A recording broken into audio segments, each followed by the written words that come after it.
Perkenalkan, nama saya Wahyu Dwi Nugraha 131-18074 dari FDM Rombongan 10. Pada praktikum ini, saya mengerjakannya secara berkelompok dengan anggota kelompok Afrendi Fulafa Laksana 131-18143 dan Naufal Harit 131-18010. Nah, pada praktikum ini, fenomena yang ingin diamati adalah hubungan antara konveksi bebas dengan time constant pada keadaan transient pada plat tembaga. Nah, bisa dilihat pada gambar yang ada pada slide. Secara umum, skema dari praktikum ini adalah plat tembaga tersebut dilapisi lapisan insulasi panas pada bagian-bagian sampingnya untuk menghambat perpindahan panas di arah samping, sehingga perpindahan panas dari bagian bawah ke atas saja atau satu dimensi. Kemudian, panas diberikan sampai permukaan atas plat menunjukkan suatu suhu yang kita inginkan atau suhu tertentu. Pada praktikum ini, saya mengambil temperatur 150 derajat Celcius sebagai temperatur awal. Kemudian kita mengukur, kemudian kompor dimatikan atau sumber panas dimatikan, dan kita ukur berapa perubahan atau penurunan temperatur yang terjadi pada permukaan atas plat setiap rentang waktu 1 menit, dan juga kita ukur perubahan yang terjadi pada suhu atau temperatur dari ruangan. Penurunan suhu ini diukur karena fenomena yang diamati adalah fenomena konveksi bebas, yang mana konveksi bebas mempertimbangkan suhu udara atau temperatur ruangan dengan temperatur plat. Pada kasus ini, temperatur ruangan bernilai lebih rendah daripada temperatur plat, sehingga seharusnya panas yang ada pada plat tembaga keluar ke lingkungan. Oleh karena itu, seharusnya juga plat tembaga permukaannya itu temperatur permukaan plat tembaga menurun menuju ke temperatur ruangan. Oleh karena itu, kami mengukur penurunan yang terjadi dan bagaimana pengaruh dari konveksi bebas terhadap penurunan temperatur tersebut. Kemudian, tujuan praktikum ini ada dua, yaitu menghitung koefisien perpindahan panas konveksi pada konveksi bebas yang terjadi pada plat tembaga tersebut, kemudian menganalisis hubungan yang dapat terjadi antara time constant terhadap perubahan temperatur pada selang waktu tertentu.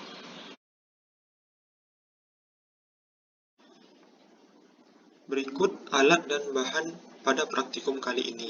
Yang pertama, kita membutuhkan plat tembaga. Di sini saya mengambil sampel 4 plat tembaga, yang mana saya mengambil beberapa tersebut karena saya membutuhkan untuk backup apabila terjadi kesalahan praktikum. Di sini plat yang saya gunakan pada akhirnya itu plat yang berukuran 2,9 kali 2,6 kali 0,6 cm. Plat ini sebelumnya sudah diamplas permukaannya sehingga permukaan tersebut tampak lebih halus dan tampak lebih rapi dari sebelumnya. Kemudian kompor listrik. Kompor listrik di sini diperlukan untuk mensuplai panas pada permukaan bawah plat tembaga. Kemudian membutuhkan insulasi panas. Insulasi panas ini berukuran cukup besar, yang mana nanti saya akan gunting insulasi panas ini untuk kemudian disesuaikan dengan ukuran pada ketebalan plat pada sisi-sisi samping plat tembaga. Kemudian membutuhkan 2 buah termokopel untuk mengukur suhu pada permukaan atas plat tembaga dan suhu lingkungan atau suhu udara pada ruangan. Berikut sistematika praktikum yang saya rancang. Pertama-tama, kita siapkan dulu semua alat dan bahan yang dibutuhkan.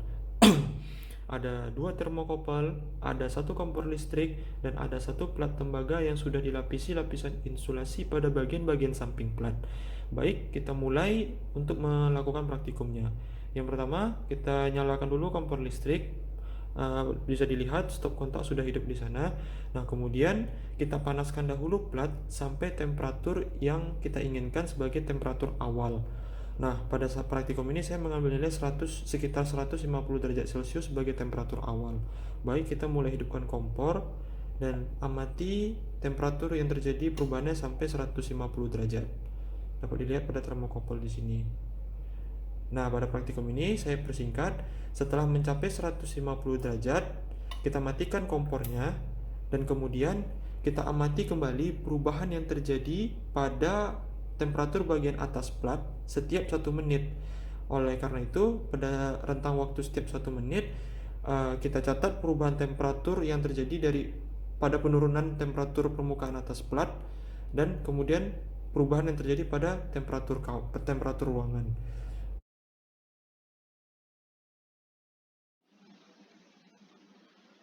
Berikut data hasil praktikum yang sudah didapat. Pada data ini dapat dilihat bahwa pengujian dilakukan selama 50 menit, yang mana sudah dapat diketahui data-data berupa T lingkungan atau theta hingga dan TS yang bervariasi dari 150,1 hingga 33,7. Kemudian kita melakukan dua metode. Yang pertama metode 1 dan metode 2, di mana metode 1 adalah eksperimen, metode 2 secara teoritisnya. Kemudian secara eksperimennya, metode eksperimen ini tuh kita melihat bagaimana sih atau berapa nilai time constant pada saat nilai temperatur itu tuh bernilai 36,8% dari keadaan awalnya. Nah, 36,8% itu didapat pada grafik ini, yang mana theta per theta I-nya itu bernilai 0,368, kemudian baru time constantnya bisa dihitung. Selanjutnya, dengan mempertimbangkan theta per theta I ini, kita dapat melihat berdasarkan data yang sudah didapat sebelumnya bahwa hubungan rumus tersebut dapat kita ketahui TS-nya bernilai sekitar 72,1112 derajat Celcius. Selanjutnya, pada nilai 72,112 derajat Celcius tersebut dapat kita lihat dia berada pada menit ke-14 dan 15. Yang mana dengan begitu kita dapat melakukan interpolasi saja sehingga kita mendapati bahwa pada saat 72,112 derajat Celcius tersebut nilai time constantnya sekitar 14,037 menit. Selanjutnya kita masuk ke metode yang selanjutnya, yaitu metode teoritis. Pada metode teoritis, perhitungan nilai time constant mempergunakan atau menggunakan persamaan-persamaan referensi, yang mana mempertimbangkan seperti bilangan Rayleigh dan bilangan Russell. Bilangan Rayleigh dan bilangan Russell ini kemudian dapat digunakan untuk perhitungan koefisien perpindahan panas konveksi H, yang kemudian digunakan untuk pada perhitungan persamaan time constant. Selanjutnya, kita masuk ke perhitungan yang pertama, yaitu perhitungan bilangan Rayleigh. Sebelum menghitung bilangan Rayleigh, kita perlu untuk mencari temperatur film yang dijadikan sebagai temperatur referensi bagi propertis udara. Berikut rumusnya. Kemudian, didapatlah temperatur film pada tabel berikut. Kemudian, kita dapat menghitung propertis udara berdasarkan tabel referensi yang ada di appendix pada buku ilmu Cropera. Berikut isi tabelnya. Selanjutnya, kita masuk ke perhitungan bilangan Rayleigh, yang mana rumus bilangan Rayleigh dapat dilihat pada persamaan berikut, dan kemudian kita dapatilah bilangan Rayleigh seperti ditunjukkan pada tabel berikut. Bisa dilihat bilangan Rayleigh bervariasi dari 115.000 hingga menurun sampai 14.000, yang artinya ini di bawah angka kritis dari bilangan RAL, yaitu 10,9, dan ini menandakan bahwa aliran udara yang terbentuk adalah laminar. Kemudian kita masuk ke perhitungan menghitung NU. Bilangan NU ini dapat dihitung dengan menggunakan hubungan antara NU dan RAL. Dengan kasus plat datar yang di atasnya ada konveksi, maka kita dapat menghubungkan persamaan NUL dan RAL seperti yang ditunjukkan pada persamaan berikut.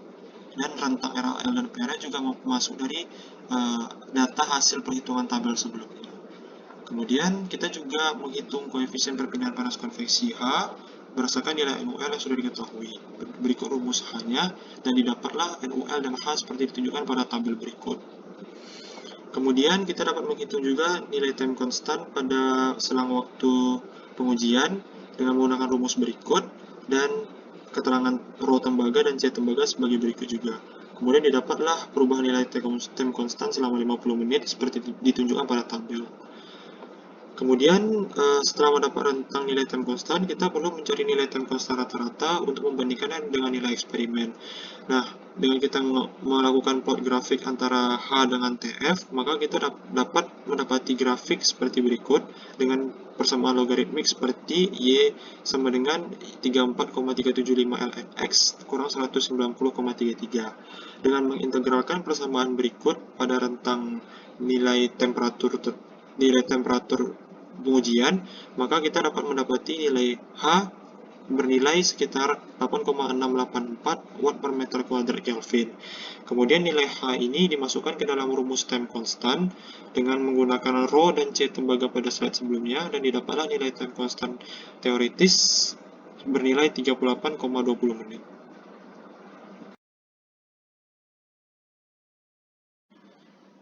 Berdasarkan data praktikum yang sudah diketahui sebelumnya, maka terdapat beberapa hal atau aspek yang dapat dianalisis. Yang pertama adalah hubungan antara koefisien perpindahan panas konveksi atau H versus temperatur permukaan atas plat atau TS. Dapat dilihat pada grafik yang telah ditampilkan pada slide berikut.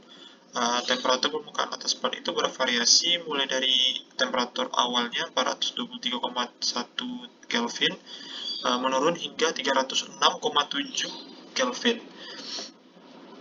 Pada penurunan temperatur permukaan atas plat ini atau TS, dapat kita amati juga bahwa terdapat penurunan nilai koefisien perpindahan panas konveksi atau H. Nah, dari analisis grafik ini dapat kita simpulkan bahwa apabila TS menurun, maka H yang dihasilkan juga dapat menurun. Oleh karena itu, hubungan antara H dan TS ini adalah berbanding lurus. Kemudian, dapat kita analisis juga yang kedua, hubungan antara time constant versus temperatur permukaan atas plat. Nah, temperatur permukaan atas plat sama seperti tadi, yaitu bernilai dari inisialnya 423,1 Kelvin dan menurun hingga 306,7 Kelvin. Nah, pada penurunan temperatur permukaan atas plat atau TS ini, terdapat kenaikan dari time constant. Karena dari rumus time constant itu sendiri berbanding terbalik dengan koefisien perpindahan panas konveksi atau H. Sehingga time constant dan TS ini juga nilainya berbanding terbalik. Apabila TS menurun, time constant meningkat. Kemudian, pada perhitungan time constant secara teoritis dan eksperimen, kita mendapati perbedaan, yang mana pada eksperimen didapat nilai time constant sekitar 14,037 menit, dan pada teoritis sekitar 38,20 menit. Nah, perbedaan time constant secara eksperimen dan teoritis ini dapat dipengaruhi oleh beberapa aspek. Di antaranya, yang pertama, bisa saja karena ketidakakuratan proses pengambilan data yang dilakukan selama praktikum, yang mana terdapat keterlambatan pengambilan data tidak tepat pada saat 1 menit di setiap pengambilan data. Mungkin ini tidak terlalu berpengaruh pada perubahan suhu atau perubahan properties udara yang diamati, tapi bisa jadi saja juga menjadi aspek atau hal yang mempengaruhi dari perbedaan nilai time constant. Kemudian yang kedua, kurang baiknya lapisan insulasi pada sistem yang dirancang. Hal ini dapat menyebabkan panas itu tidak seluruhnya dapat mengalir ke permukaan atas plat, melainkan juga dapat tercuri sedikit atau lari sedikit ke bagian permukaan samping plat. Kemudian yang ketiga, permukaan sampel plat tembaga itu tidak terlalu baik sehingga dapat mempengaruhi perpindahan panas yang terjadi. Ini lebih ke arah surface dari plat tembaganya yang kurang baik sehingga mungkin dapat mempengaruhi dari konduktivitas thermal dari tembaga itu sendiri.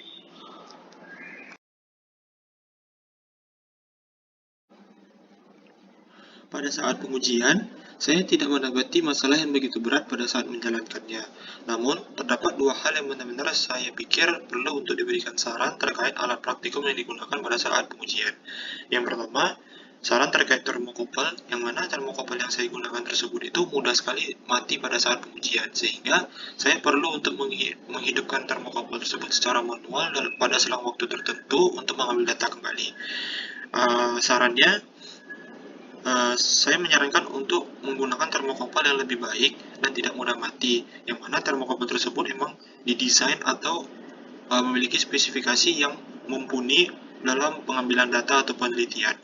Kemudian yang kedua, penggunaan kompor listrik yang suhunya itu mudah berubah-ubah. Sebenarnya kompor listrik ini dirancang untuk pemanasan yang bukan pada saat pengambilan data, hanya saja untuk pemanasan yang bersifat rumah tangga, sehingga suhunya sangat sulit atau panasnya sangat sulit untuk diatur.